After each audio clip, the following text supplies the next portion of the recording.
Test 1. You will hear a number of different recordings and you will have to answer questions on what you hear. There will be time for you to read the instructions and questions, and you will have a chance to check your work. All the recordings will be played once only. The test is in 4 sections. At the end of the test, you will be given 10 minutes to transfer your answers to an answer sheet.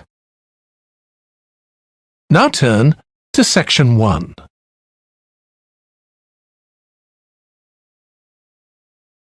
Section 1. You will hear a telephone conversation between a woman who wants to attend a cookery class and an official at a tourist information centre. First, you have some time to look at questions 1 to 6.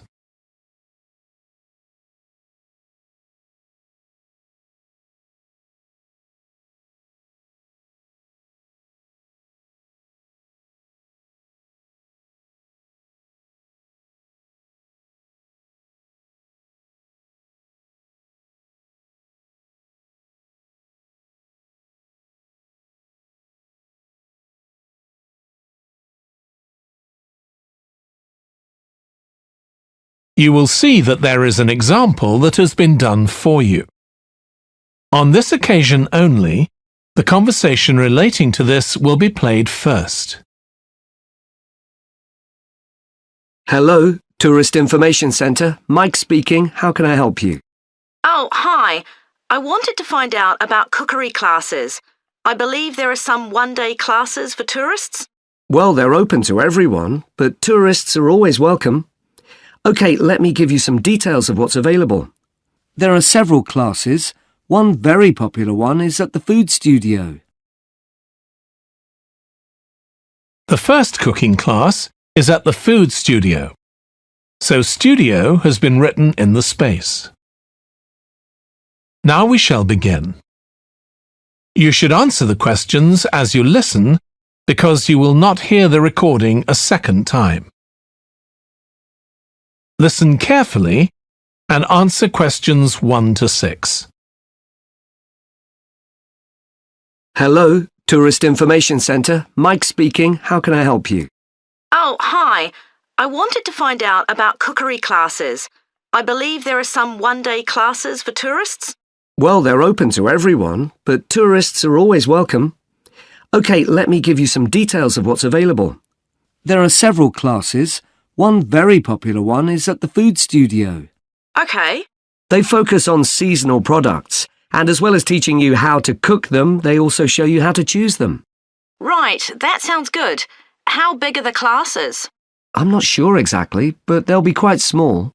And could I get a private lesson there? I think so. Let me check. Yes, they do offer those. Though, in fact, most of the people who attend the classes find it's a nice way of getting to know one another. I suppose it must be, yes. And this company has a special deal for clients where they offer a discount of 20% if you return for a further class. OK, but you said there were several classes. That's right. Another one you might be interested in is Bond's Cookery School. They're quite new. They just opened 6 months ago, but I've heard good things about them. They concentrate on teaching you to prepare healthy food, and they have quite a lot of specialist staff. So, is that food for people on a diet and things like that? I don't know if I'd be interested in that. Well, I don't think they particularly focus on low-calorie diets or weight loss. It's more to do with recipes that look at specific needs, like including ingredients that will help build up your bones and make them stronger, that sort of thing. I see. Well, I might be interested. I'm not sure. Do they have a website I could check? Yes. Just key in the name of the school. It'll come up. And if you want to know more about them, every Thursday evening they have a lecture at the school. It's free, and you don't need to book or anything. Just turn up at 7:30. And that might give you an idea of whether you want to go to an actual class. Before you hear the rest of the conversation, you have some time to look at questions 7 to 10.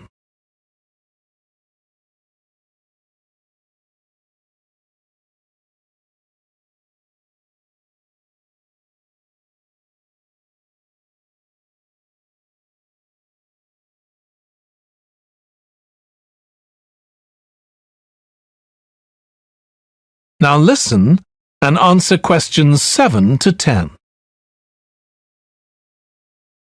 OK, there's one more place you might be interested in. That's got a rather strange name. It's called the Aretsa Centre. That's spelled A-R-R-E-T-S-A. OK. They've got a very good reputation. They do a bit of meat and fish cookery, but they mostly specialise in vegetarian dishes. Right. That's certainly an area I'd like to learn more about. I've got lots of friends who don't eat meat. In fact, I think I might have seen that school today. Is it just by the market? That's right. So they don't have any problem getting their ingredients. They're right next door. And they also offer a special 2-hour course in how to use a knife. They cover all the different skills, buying them, sharpening, chopping techniques. It gets booked up quickly, though, so you'd need to check it was available. Right. Well, thank you very much. I'll go and check that out. That is the end of section 1. You now have half a minute to check your answers.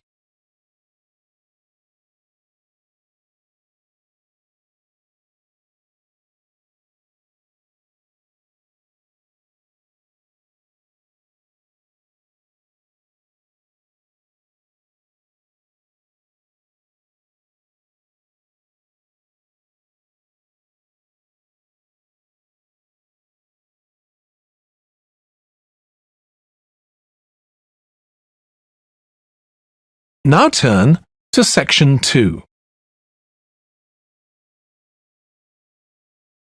Section 2. You will hear the chairman of the Highways Committee of Granford speaking to members of the public about proposed changes to traffic and parking in the area.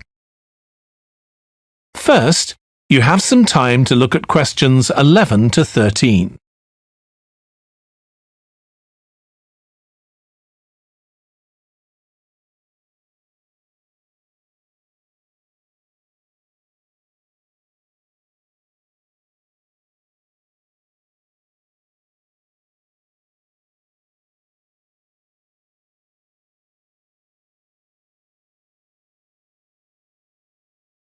Now listen carefully and answer questions 11 to 13. Good evening, everyone. My name's Phil Sutton, and I'm chairman of the Highways Committee.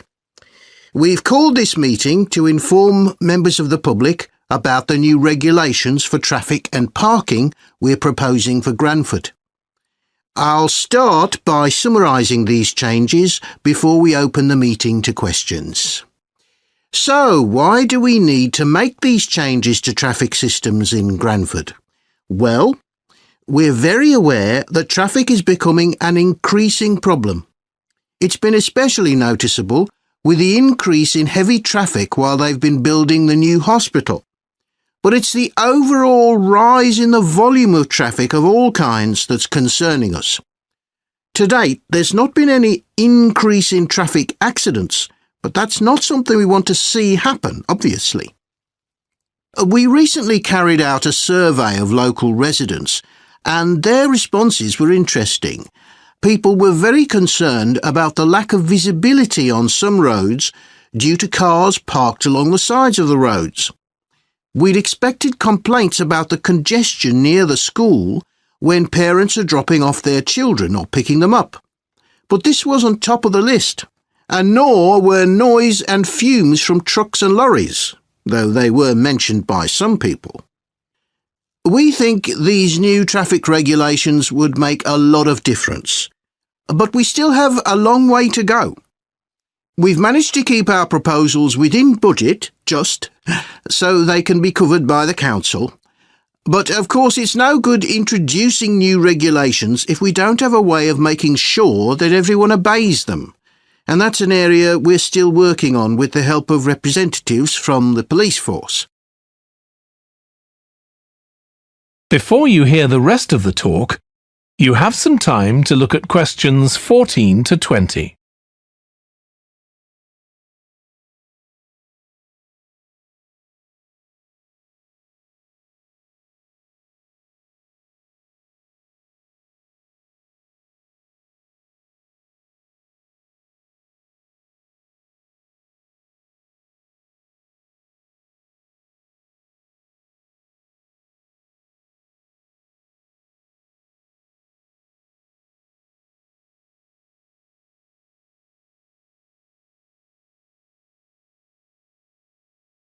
Now listen and answer questions 14 to 20. OK, so this slide shows a map of the central area of Granford with the High Street in the middle and School Road on the right. Now, we already have a set of traffic lights in the High Street at the junction with Station Road, but we're planning to have another set at the other end at the School Road junction to regulate the flow of traffic along the High Street.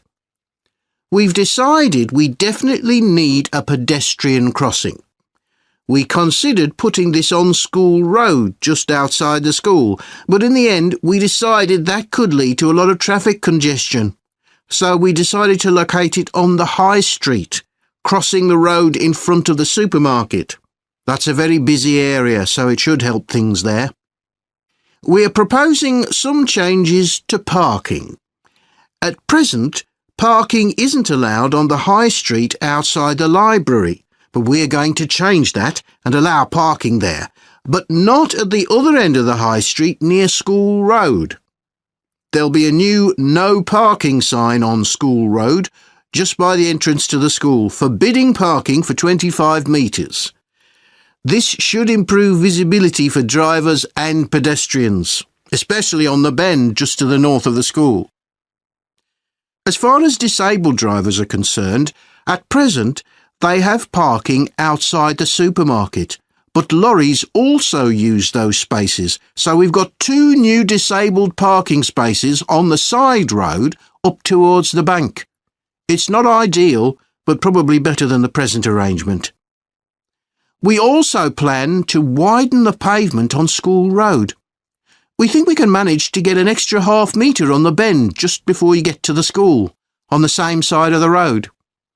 Finally, we've introduced new restrictions on loading and unloading for the supermarket, so lorries will only be allowed to stop there before 8 a.m. That's the supermarket on School Road. We kept to the existing arrangements with the High Street supermarket. OK, so that's about it. Now, That is the end of section 2. You now have half a minute to check your answers.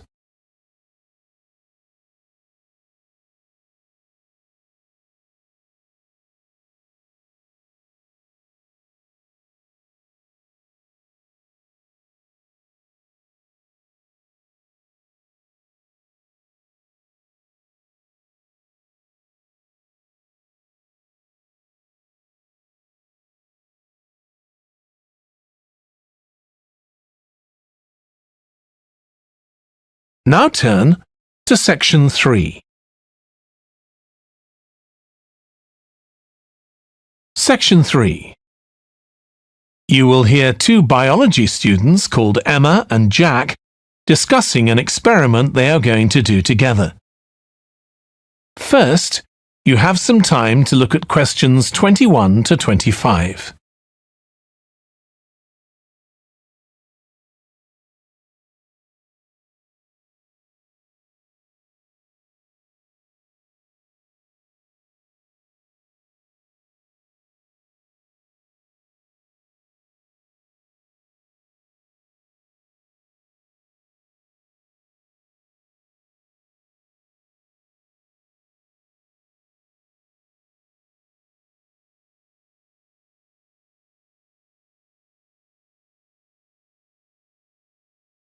Now listen carefully and answer questions 21 to 25.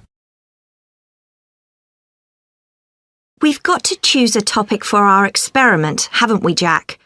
Were you thinking of something to do with seeds? That's right. I thought we could look at seed germination, how a seed begins to grow. OK. Any particular reason? I know you're hoping to work in plant science eventually. Yeah, but practically everything we do is going to feed into that. No, there's an optional module on seed structure and function in the 3rd year that I might do. So I thought it might be useful for that. If I choose that option, I don't have to do a dissertation module. Good idea. Well, I thought for this experiment, we could look at the relationship between seed size and the way the seeds are planted. So we could plant different sized seeds in different ways and see which grow best. OK, we'd need to allow time for the seeds to come up. That should be fine if we start now.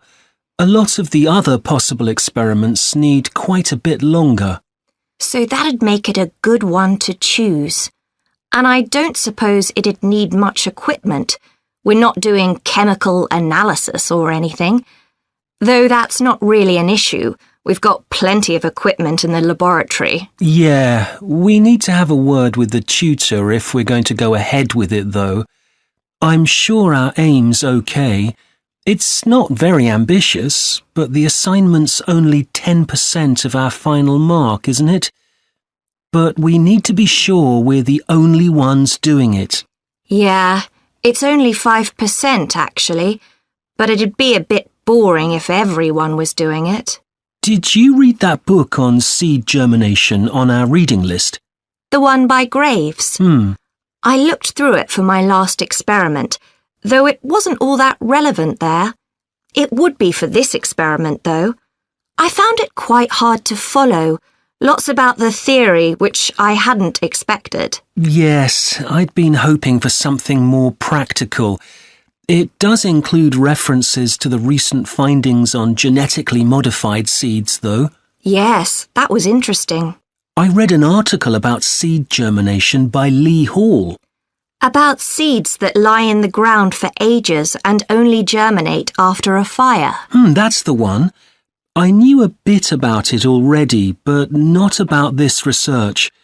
His analysis of figures comparing the times of the fires and the proportion of seeds that germinated was done in a lot of detail.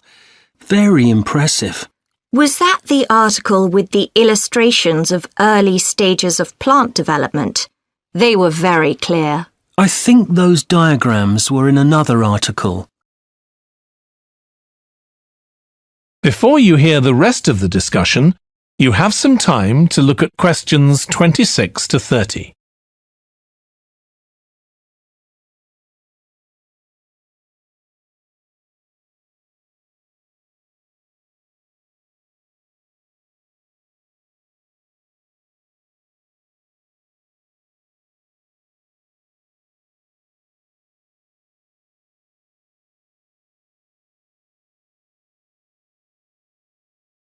Now listen and answer questions 26 to 30. Anyway, shall we have a look at the procedure for our experiment? We'll need to get going with it quite soon. Right. So the first thing we have to do is find our seeds. I think vegetable seeds would be best, and obviously they mustn't all be the same size. So how many sorts do we need? About 4 different ones? I think that would be enough. There'll be quite a large number of seeds for each one.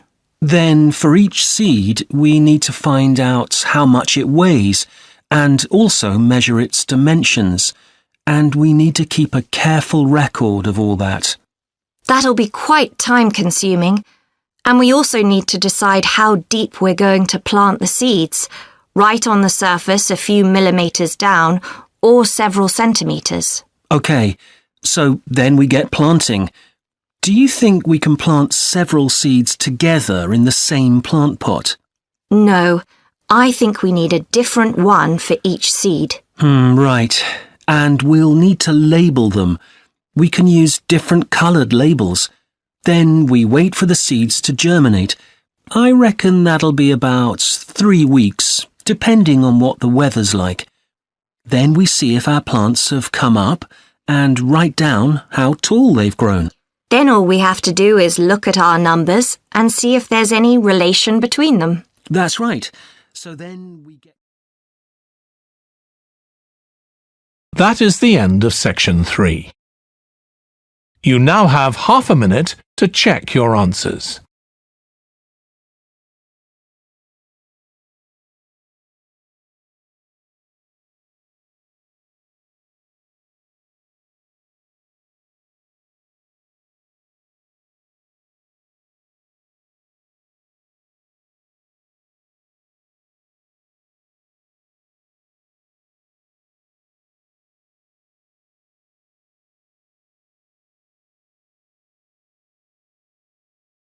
Now turn to Section 4.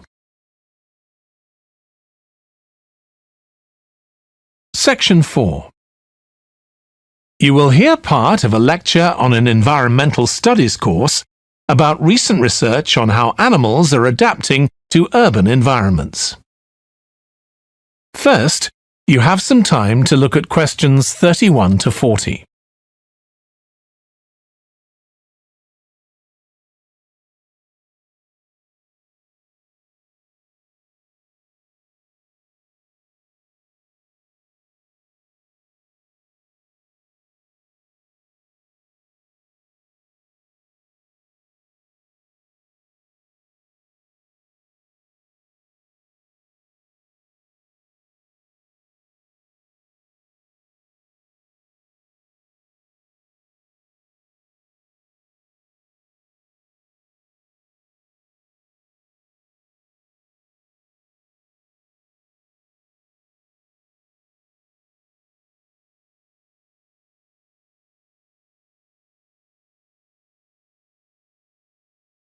Now listen carefully and answer questions 31 to 40.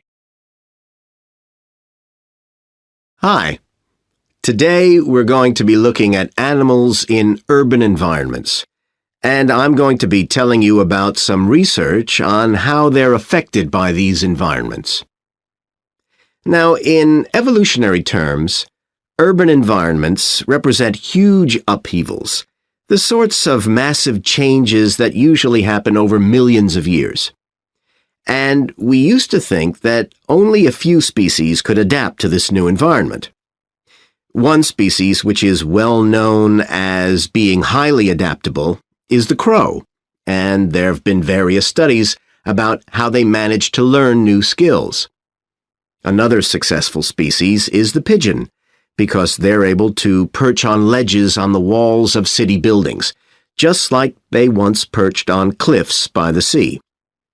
But, in fact, we're now finding that these early immigrants were just the start of a more general movement of animals into cities, and of adaptation by these animals to city life. And one thing that researchers are finding especially interesting is the speed with which they're doing this. We're not talking about gradual evolution here. These animals are changing fast. Let me tell you about some of the studies that have been carried out in this area. So, in the University of Minnesota, a biologist called Emily Snellrud and her colleagues looked at specimens of urbanized small mammals such as mice and gophers that had been collected in Minnesota and that are now kept in museums there. And she looked at specimens that had been collected over the last 100 years, which is a very short time in evolutionary terms. And she found that during that time, these small mammals had experienced a jump in brain size when compared to rural mammals. Now, we can't be sure this means they're more intelligent, but since the sizes of other parts of the body didn't change, it does suggest that something cognitive was going on. And Snellrud thinks that this change might reflect the cognitive demands of adjusting to city life, having to look in different places to find food, for example, and coping with a whole new set of dangers. Then over in Germany, at the Max Planck Institute, there's another biologist called Katharina Miranda, who's done some experiments with blackbirds living in urban and rural areas, and she's been looking not at their anatomy, but at their behavior. So, as you might expect, she's found that the urban blackbirds tend to be quite bold. They're prepared to face up to a lot of threats that would frighten away their country counterparts. But there's one type of situation that does seem to frighten the urban blackbirds, and that's anything new, anything they haven't experienced before. And if you think about it, that's quite sensible for a bird living in the city.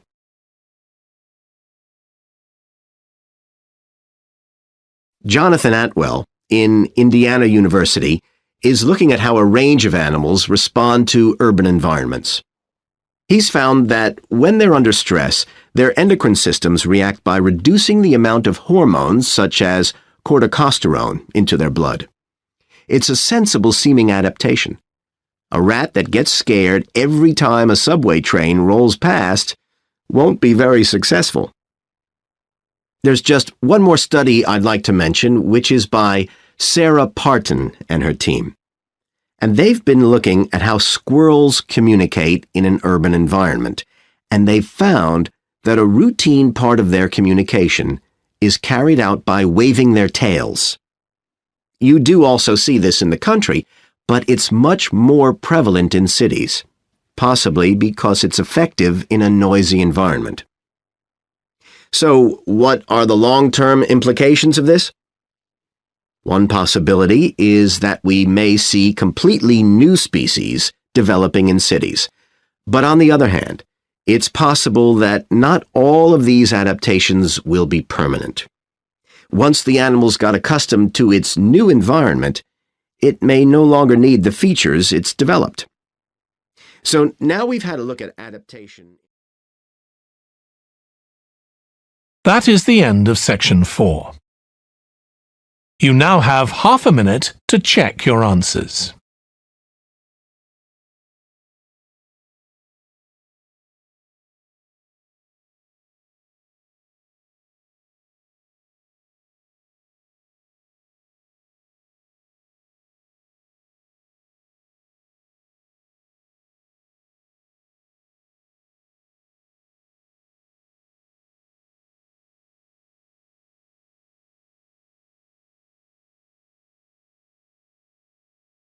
That is the end of the listening test. In the IELTS test, you would now have 10 minutes to transfer your answers to the answer sheet.